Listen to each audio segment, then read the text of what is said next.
Welcome to Modern Comms, the podcast series designed to help comms leaders navigate today's hyperspeed demands and move forward with clarity, confidence, and impact. In each episode, we sit down with experts who are shaping the future of internal and corporate comms and unpack the strategies, tools, and mindsets that are driving real results today. This podcast is brought to you by cofenster, the creators of AI video agents built specifically for comms professionals. So for today's episode, we're exploring one of the biggest challenges facing comms teams leading into 2026, planning for impact, focusing on channels and content. This is actually a follow-up to our latest webinar, so I definitely recommend that you catch the on-demand version if you didn't get a chance to watch it live. Simply visit cofenster.com/moderncomms to access it. And now for today's guest, communication strategist, author, and founder of Redefining Communications, Jenni Field. Jenni, welcome to the show. Hello, thank you for having me. So first up, for those who didn't catch the webinar, could you just give us a quick overview of your work and what you're focused on right now? Yeah, sure. So at the moment, I focus on helping organisations with their internal communication and leadership credibility, which is nicely aligned when we talk about planning and things for next year, because so much of the work of internal comms is around aligning to what the organisation is trying to achieve. So I spend most of my time working with leadership teams and internal comms professionals, helping them be less chaotic and helping them improve kind of communication and relationships internally. Wonderful. And what are some of the bigger shifts that you're seeing, specifically in how teams are thinking about content and planning? So I think the biggest stuff I'm seeing and the big conversations I'm having are a lot around what are we going to do if AI is going to take our jobs and we're not going to have to spend all our time creating content. But with that, I think where there's been that technology shift with AI, there's been such a lot more chaos thrown into comms teams, because now anyone can create content. People can do it much quicker. Comms teams can do it quicker. So people are feeling slightly more chaotic. So that need to have a bit of governance and some of that planning and what are we really here to do, and having that time to talk about that is the biggest topic I've been having over the last, I would say, 3 to 6 months with most of the comms teams I'm talking to. And it makes sense because what we're seeing from our side as well is that because of AI, the abundance of content is getting pretty out of control. Like the joke in people's private lives and even from marketing is the content slop, where now you can just create just mountains of material, but that's happening with intranets and internal comms where it's we've generated guidelines of this and this and you can find it here. Yeah. And it's wait. Are people reading this, or is it just nice to create? and this is what happens, is that slop that's everywhere, let's be honest. But on intranets for internal comms teams, if they haven't got any sort of governance or planning or strategy or all those bits that we need, people are just creating content and adding it and sending it off anywhere because, I can just do it myself now. I don't need to go and ask anybody. And then you sort of, die a little bit inside as the internal comms person, because this always happened. There was always people that were going to go rogue and do their own thing. Now they've got the tools to help them do it in a way that they think is brilliant. So why wouldn't they? And it just makes it even worse. So I do feel for teams at the moment because it feels like it's just a lot of chaos. Yeah, and also the demands are also equaling the amount of content that they're being created.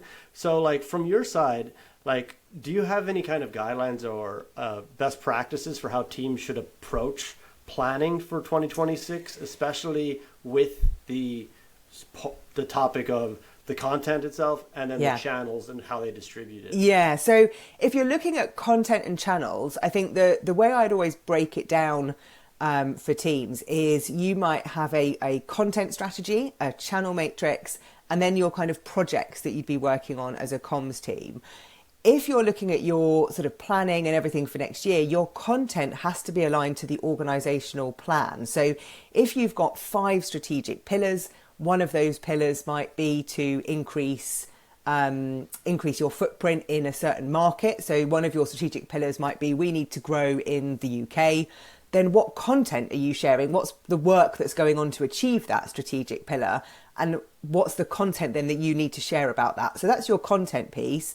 Then your channels, always do a review of your channels. We talked about this on the masterclass, the need to audit and review your channels to make sure that you're not just adding more in, but actually are they fit for purpose? Are they doing what you need them to do? And map them out in terms of the frequency, which audience they're going to, what they are. Is it an email? Is it face-to-face? And you can map that out, which is always quite helpful. And then you'll have your projects, which might be things like your listening strategy or your digital workplace or introducing new video tools to help you. All those things that will take your time as a team that don't sit in your content and channels. So those are the 3 buckets that I always start with from a kind of strategy planning perspective. And then there are sort of frameworks within that to help you sort of overall make sure that what you're doing is going to have an impact. Amazing. Yeah. And then in the webinar, you brought up something called the packet framework. So it's PACEC packet. Yeah. Could you walk us through what the packet is and why that matters? Everyone says it differently, which I enjoy the most. So it's a framework that was created by Dr. Kevin Ruck, and we talk about it in a report that we co-authored together about the value of internal comms. I call it a PACEC framework. He calls it a paycheck framework. And now we've got a new one. So I love it, whatever you want to call it. But it stands for performance, alignment, culture, engagement, and change. And essentially what you're looking at is making sure that as you're planning for things that are going to have an impact or an outcome on the organisation. So if we take performance, for example, we know there's a strong link between internal communication and higher levels of performance, productivity, service, innovation, all of those things.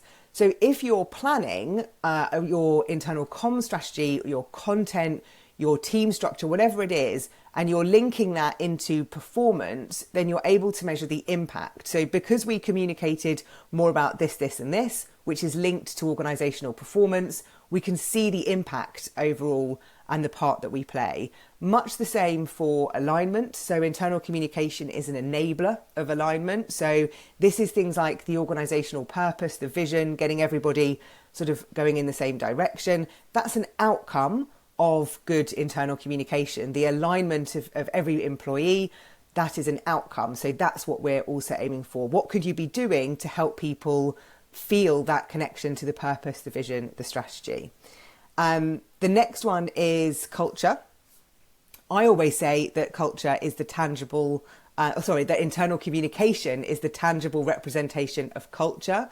And again, this is an outcome. So if you're looking at how you can use communication to demonstrate culture, make sure people feel like they belong, that's an outcome.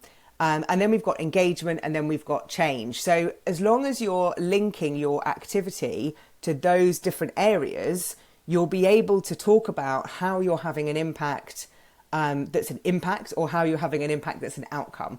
And that's what you need to be able to demonstrate to show your value. So it's just trying to get you into that train of thought, really, that you're communicating for a specific reason. And that's the thing that I often talk about. Be intentional about your communication and think about the outcome that you're looking for. To what end is one of my favourite phrases when it comes to communication. And it makes sense too, because I think maybe a few years ago, there was lots of conversation about engagement itself, and that was kind of the point. However, I think now it's more about the engagement is leading to something, and then leadership or heads of departments can better buy in with the activities for internal comms, because it isn't just engaging them because that's the intention. It's what is behind the engagement, what's the methodology, and what is the end result from these strategies and tactics engaging these employees, right? Well, exactly, because there has to be something that happens. Like, even if you're just measuring the number of an engagement survey and you want to see that going up, so what? If you go from 36% to 50%, what does that actually mean for what the organisation is doing? And that's the bit that's around the performance and the alignment, really, and the culture, because you've got to be able to link that back in. But you're right, that engagement piece has become fairly linked to internal communication, which I don't like personally. They're very different things. I won't get on that soapbox today, but it is an outcome. It's one of the outcomes in the model and the framework, and it's an important one for us to consider because it's the one that most often gets measured by leadership teams. So what do you say then to comms leaders who have the engagement question brought to them? Because it sounds like you're not you're untangling this web that you don't really agree with. So there might be some miscommunication internally from what the role of an internal comms team or professional is. So I imagine they're probably following this track, even though you might not believe that they should even be. Yeah, and that's tricky. So when Kevin and I wrote that report on the value of internal communication, it was a blend of academic work and industry reports over the last sort of 10 to 15 years that we looked at. And there's some academic insight in there about the fact that people are engaged in their role, but they're also engaged in the organisation. And they're two different types of engagement. So I can be very engaged in the role that I'm doing, but I might not be that bothered about the organisational purpose and things like that. That's very common for sort of frontline or deskless workers if they work in a sort of manufacturing specialist kind of area. So if we think about that, internal communication can only impact somebody's engagement with the organisation because that's the alignment piece around organisational values, purpose, things like that. But even then, that's down to the individual to feel that sense of engagement. And I think putting that onus on anyone is quite a challenge to do. If you're a communicator and you're being tasked with engagement, then I think you've got to ask the questions about what does engagement mean to us here? So always ask those curious questions. Let's define that, because you could be also being asked to improve productivity. I mean, what does that mean in organisations where you're not churning out boxes after boxes on a factory line? So where you've got some of these big words, I always think it's worth clarifying what they mean. The best thing you can do for your function for next year is make sure that you have a purpose for it. If no one's coming to you and saying, oh, we need to improve engagement or we need to do this, even if they are, it's our job as the internal comms team to define the purpose of our function here and what it's here to do. And everyone's purpose is slightly different, which is the joy of internal comms. But it's worth doing that exercise. Even if you're a team of one, whether you're a team, have that conversation and discussion. So you're really clear what you're there to do.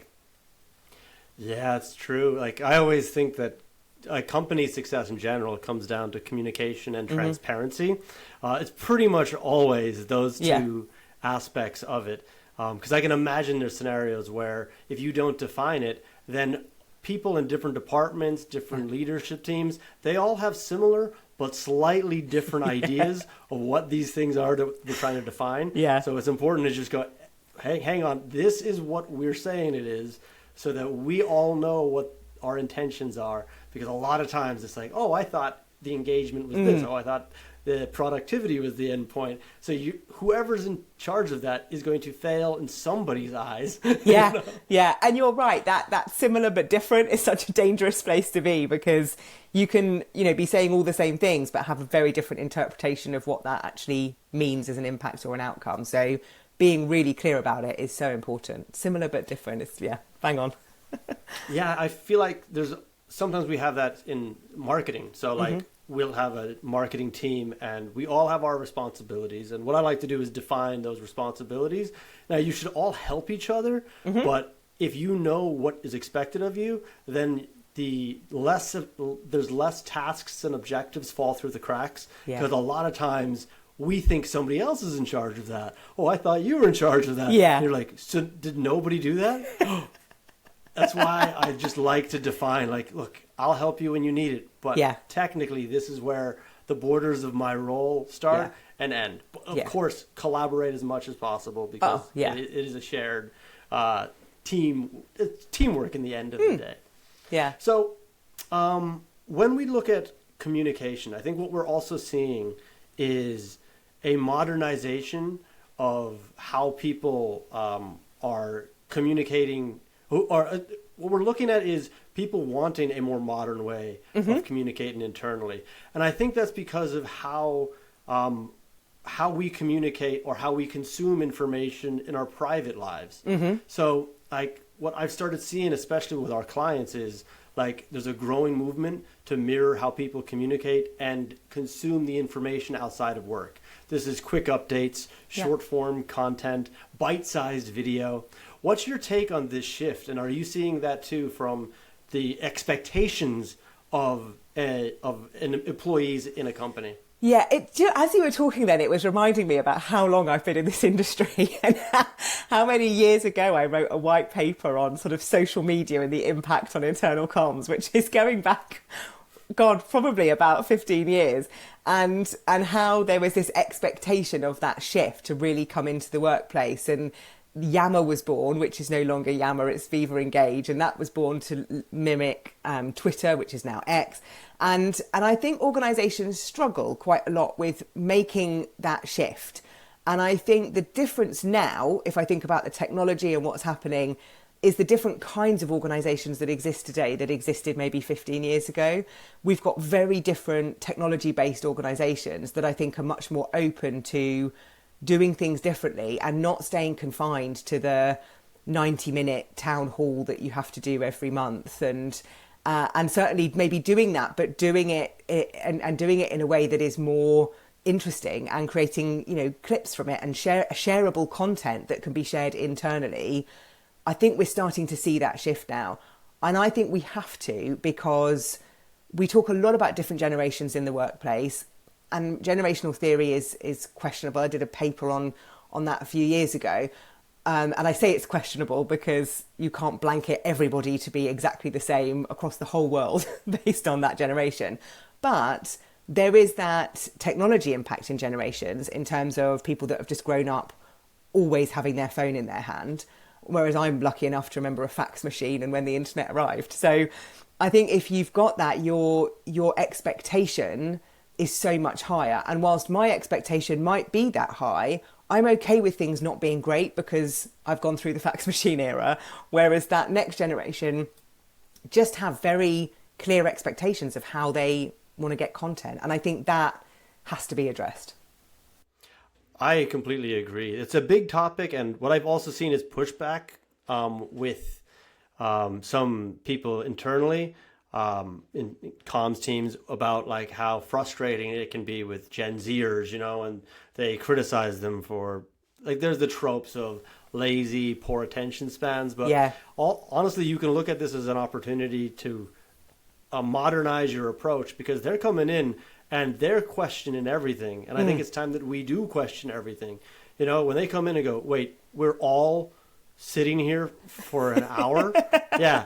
How much of this relates to me? Maybe 5 minutes. Yeah. Yeah. And they're like, oh, and does everybody just pretend to listen? Yeah. We all just pretend to listen. And then if somebody asks us, we'll kind of scramble and pretend we have the answer, but really nobody asks us anyway. And so they're seeing through their eyes is such an amazing opportunity for us, especially going into 2026, to go, maybe we should change and evolve with the technology and with how we communicate and engage and consume information outside of work, and just mirror the two. Yeah, and also the technology gives us the opportunity to allow people to show up in a way that is comfortable for them.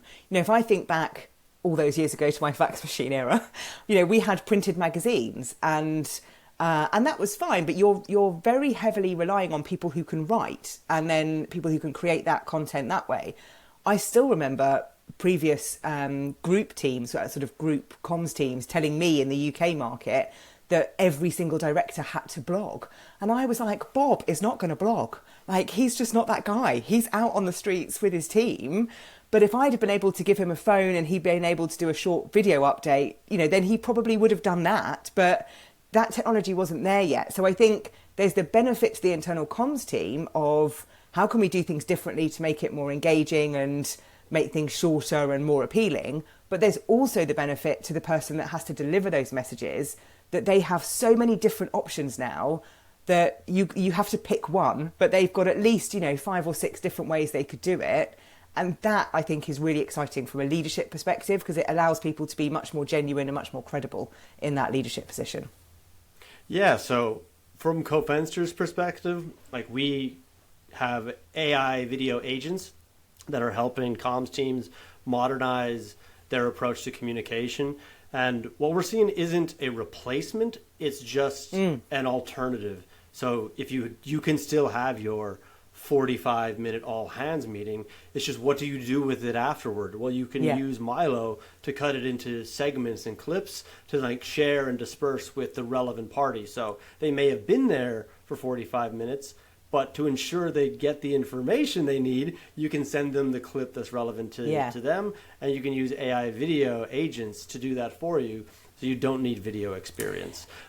Yeah, I was just going to say, I think this is where doing that audit and review of your channels as you're planning is really helpful when you learn about tools like this, because so often we look at our channels as being on their own. So we look at them as like, that's channel 1, that's channel 2, that's channel 3. Whereas when you start to look at your channels as a sort of ecosystem of channels that can amplify each other, you can start to see how things like the short clips of the all hands can be shared on the different platforms. If you're on Microsoft House, for example, you might have the full recording on SharePoint, but you could use Viva Engage and Teams to share the clips to...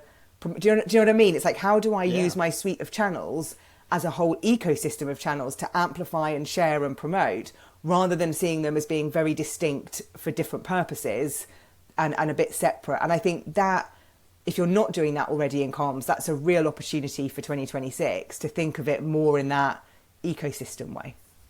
We're starting to see our clients, they take the summary, they get a transcript of the meetings and the sessions, and they create a text to video, like short, punchy, 90-second clip using Theo, our AI video agent who does text to video. And then they embed it on the intranet page at the top.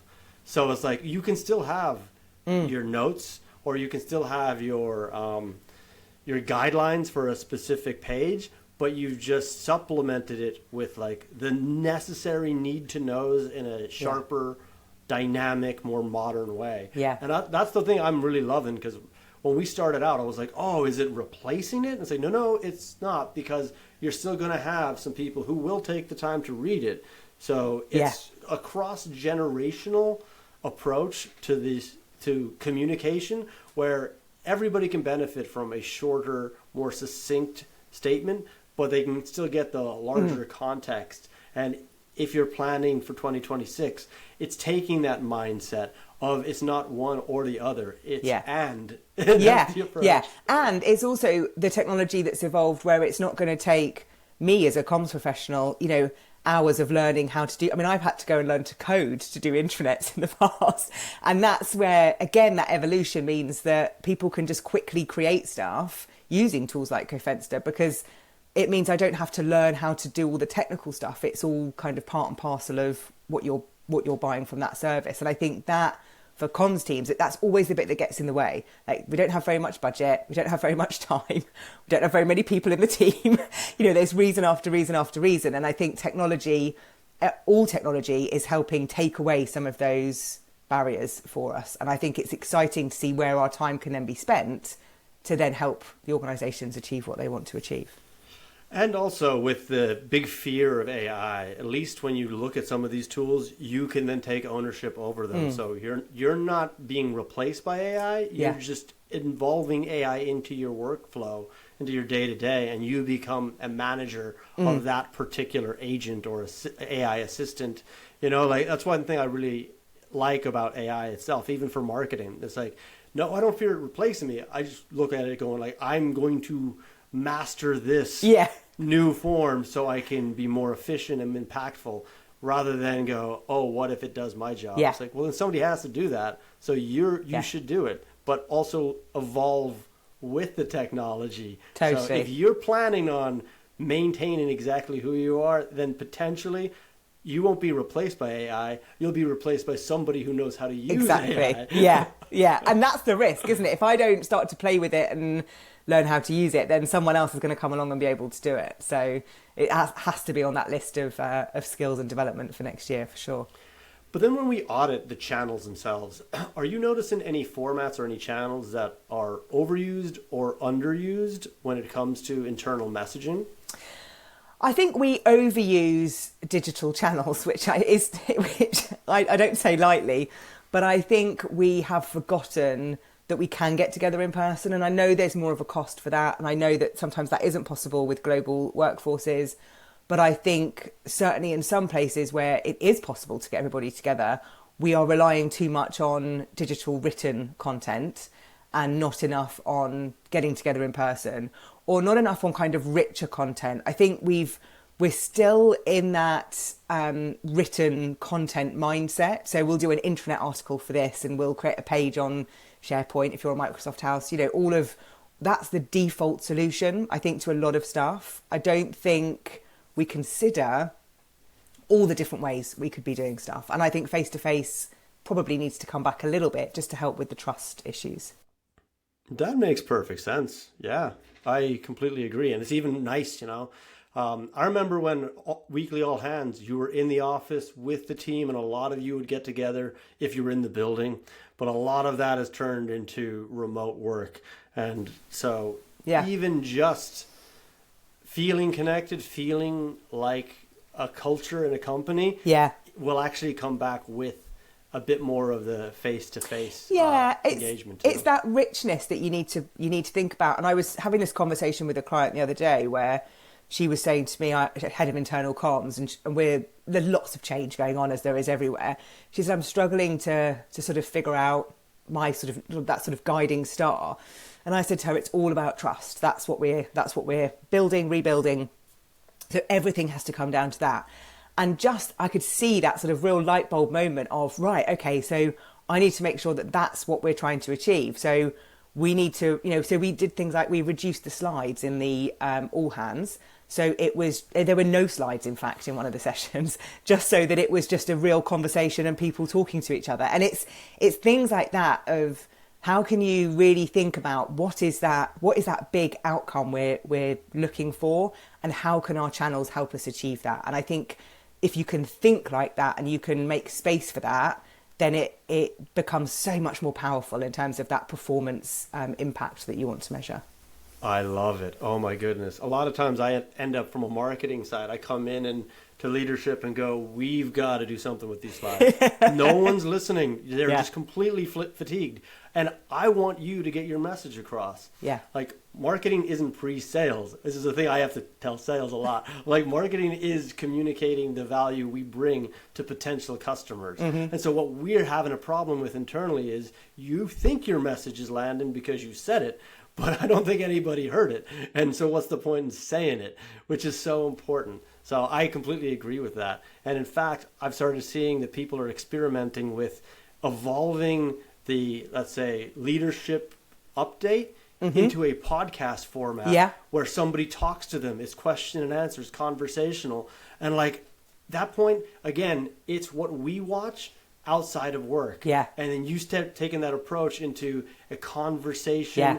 People will engage more. They'll actually listen for longer because they're not being talked at. Yeah. It's somebody asking contextual questions with natural follow-ups, and the amount of information that's being absorbed is amazing. So it's a really cool idea. And it's such a different skill. Like, if the internal communicator is hosting that and having that conversation, that's a skill to develop. And I don't think we think about that enough sometimes in terms of, we all know a good podcast host, a good interviewer, or the good journalist. We know those people in whatever medium we're listening or watching.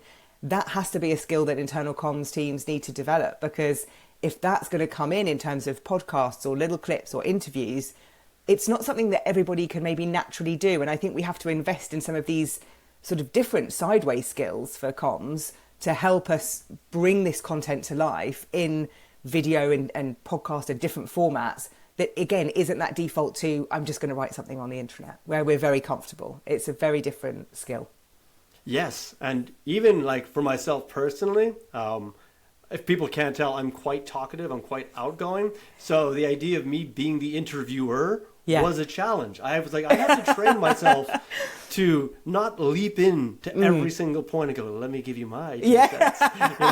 but it's a skill set that I'm open to learning. So Yeah. I do meet people who say, I can't do it. And I just don't like that attitude. Fundamentally, especially for adults, like I'm trying to help my kids with this, but it's like, no, you can upskill. And if, in fact, this is the moment when there's so much friction and chaos and evolution, like that you should be looking at these opportunities. Yeah. What an amazing thing to do, to actually become the host of your internal podcast. Yeah. And now you're getting face value. You're showing everybody legitimate impact because you're the one navigating the questions and kind of curating how it goes. And then if you pair that with AI video agents, you can control the edit and the release as well. So now you're taking the role, evolved with it, and made yourself irreplaceable, which I think is a major issue people are having right now. Yeah, love that. Love how you've just pulled all of that together for people. That's really helpful. Yeah. So looking ahead, there's something we're talking about in cofenster, and it's kind of, again, from my marketing brain too, where if I join a company, one of the first things I want to do is understand the audience. So I've been asking a lot of people, especially in these podcasts, but even just in my one-to-one conversations with comms leaders, about like when's the last time they've actually created like an employee persona, or do they have employee personas? So I'd love to get your take on the concept of the importance of having really fleshed out employee personas, and if it's important now to update them. From what I've heard is we did it in 2016. Like, oh, okay. wow. Okay. Like, yes. Interesting. So I've probably only seen personas a couple of times in my whole career. I've seen them I saw them at a client event where they had the audience personas around the room. It was a sort of global comms meeting. And we created some with a client where we ended up looking at their employee value proposition and we looked at personas for them. I definitely think you need to do it after COVID if you haven't done it. So I think if it's more than 5 years old, you need to do it again. And I'd probably refresh it every 3 to 5 years, just because of that change of people that are coming into the workplace and expectations. I think there are different ways to do it, and I think what puts people off is that people think it's a huge task to do personas, whereas I think you can do it in lots of different ways. I think you can use AI to help you. I think you can create them and then validate them with staff. I think there's lots of different ways. So I think we need them, but I wouldn't get hung up on them being really that really big project. It's going to take you months and months and months to do. I think you could do it in a couple of months. That makes sense. And it's something that we really enjoy exploring, because my take on it is the people who are doing them are learning really impactful lessons about like, oh, we're communicating like it's 2010 and everybody else is like, we're in 2025. Like, and the impact we're going to have once we realize this is the layout of how employees prefer to be engaged or to prefer to learn will reverberate through your channels. So going into 2026, it's such a refreshing topic to go, well, what the first thing I would do if I was tasked with this would be, well, how best does my audience want to be engaged? Yeah. How best do I communicate with them? Yeah. Well, there's one clean way to figure that out. You ask them. Yeah. And you build employee personas based on that. Yeah. I think it's even if you don't do personas, there's something about just knowing who your employees are. And every time I've asked that of internal comms people, whenever we've done any research projects around deskless workers or things like that, and we ask the comms team, like, how many of your employees work from home? How many are and the lack of knowledge from that comms team is always a surprise to me, because I think there should be some knowledge around where your employees are and a bit of that demographic information as well. And I know sometimes that's hard to get, but I think if you can't do a persona for whatever reason, then get that information, like where are they, get that demographic information and start with that as at least some data to kind of help inform you about where people are. Yeah, and clearly, again, back to marketing, it makes sense, because I see one of the biggest issues marketers have is they spend the time talking about themselves rather than speaking to their audience. Yeah. So you'll see this a lot on a website of, we're the number one this.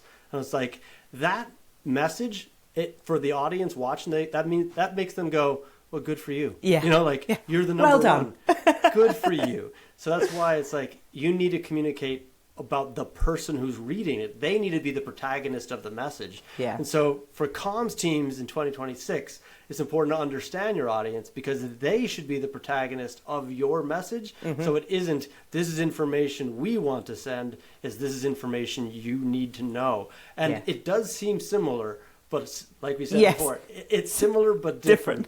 And we need to get a very clear concept of who they are and how we communicate, so that our message lands, because that's the intention of communication, after all. Yeah. Oh, absolutely. Yeah. Similar but different is definitely the phrase of this podcast conversation. I think so.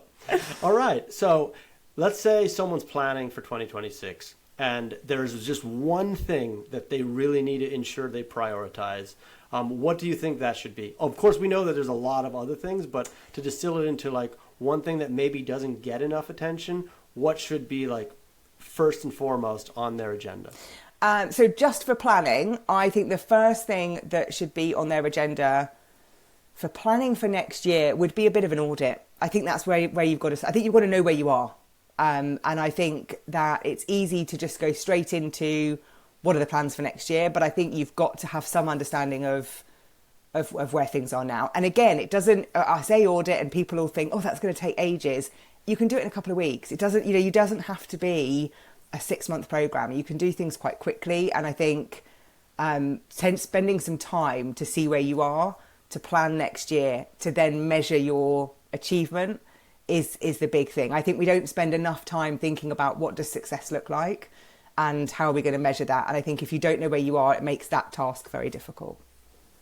That makes perfect sense. And in fact, if you want to learn more about auditing, we actually have that covered in our masterclass, which there's an on-demand version on the cofenster website. So I recommend everybody listening and watching to go directly to that and check it out. You can download it or you can watch it. And when you sign up, in the actual webinar, in the masterclass, we refer to a variety of different resources that we give to attendees.